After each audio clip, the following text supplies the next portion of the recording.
ku bëgg am xalaat bu rafet bëgg a yokkute da ngay nangu machine yi ndax machine yi yàqalul kenn dara sinon dafay yokkal seen liggéey yombalal client yi parce que client bu dem ba Dakar tey par exemple nga perte sa bagage biir oto xamoo numéro bi boo wootee service client dañ la laaj ana sa ticket yaa ngi ko yor nga ne waaw ñu ne la ban numéro oto la nga joxe numéro oto bi ñu dugg si machine ñu ne la chauffeur bi Samba Diop la tudd numéro bi tel la ñu woo ko automatiquement sa bagage feeñ ñu jox la ko moo waral ñu ne digitalisation dafa baax ñaare bi mooy chauffeur n'est pas un gendarme chauffeur n'est pas un douanier chauffeur n'est pas un policier ñun amuñu droit ne diw ubbil sa saak ñu xool mais avec cette machine là mën na dimbale chauffeur bi en cas de pépin parce que su boobaa dañuy xam kan moom bagage bi donc loolu su amee dafay yombalal chauffeur bi daf koy mettre en sécurité ba pare mu mettre client en sécurité un malfaiteur mën na dugg si oto bi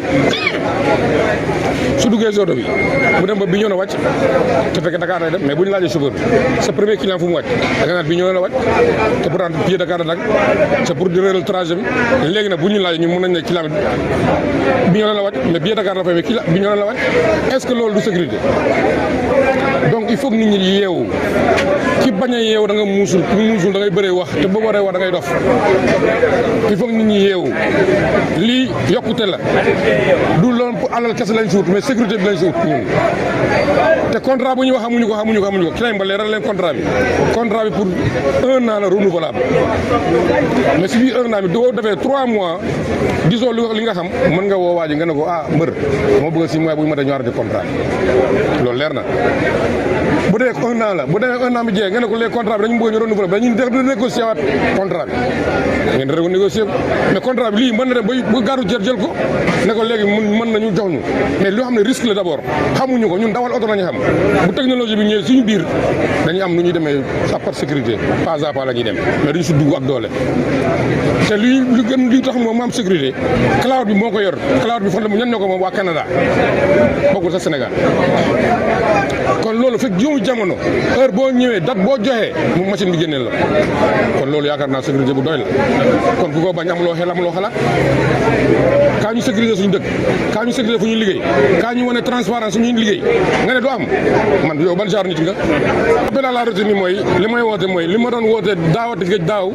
ba ren moom laa woote au calme na ñëpp ñoo ñu bokk ñu liggéey tey soo gisee ñu ma entouré ñoom laa demandool élection kon man amu animosité ak kenn doole mbooloo moo ko yor kenn nit yoru ko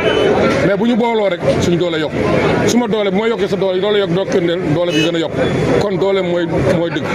nañ ñoo ñu booloo weccoo xalaat yokk xa ñu xam-xam avancé loo gare routière Ziguinchor avancé. Lui, il n'a pas attendu l'État pour créer ça dans la gare routière. Il n'a pas attendu le ministère des Transports terrestres pour inaugurer cette digitalisation. Il a créé avant l'État. Donc vraiment, je pense à l'État d'accompagner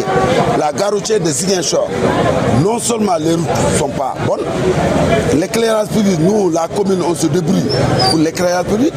mais il y a d'autres infrastructures que l'État doit accompagner la gare routière de Ziguinchor parce que la gare routière de Ziguinchor n'a pas attendu l'État pour se développer. Vraiment, on remercie Papis et son équipe. C'est vrai, comme on dit, depuis l'année passée, on était les médiateurs. C'est le rôle de la commune de Ziguinchor. Jusqu'à présent, pour continuer à demander les autres candidats, ce n'est pas des opposants de Papis. Peut-être ils n'ont pas compris. Mais je pense qu'on va continuer, nous, notre rôle, de les convoquer et les faire comprendre que c'est ça qui doit avoir ça.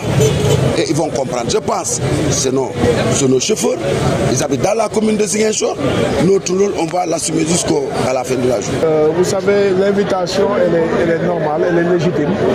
Parce que les transporteurs sont des collaborateurs et ils sont dans le transport routier. Et nous avons en charge la sécurité routière et qui se connaît la réserve par rapport à sa collaboration avec cette entité aussi importante. Donc il n'y avait pas de plus légitime que d'être là et de les accompagner par rapport à cette initiative. Et l'initiative portée par le président, M. Papis Touré, est louable. Parce que vous ne pouvez pas parler de sécurité à cette heure-là et de ne pas parler de modernisation, notamment notamment les questions sécuritaires, surtout par rapport à la sécurité routière. Vous savez, il y a un dispositif qu'il faudrait d'abord au préalable mettre en place pour continuer le processus. Comme je l'ai dit tout à l'heure, la digitalisation est un facteur et un maillon de l'ensemble de la modernisation. Parce qu'il y a aussi d'autres aspects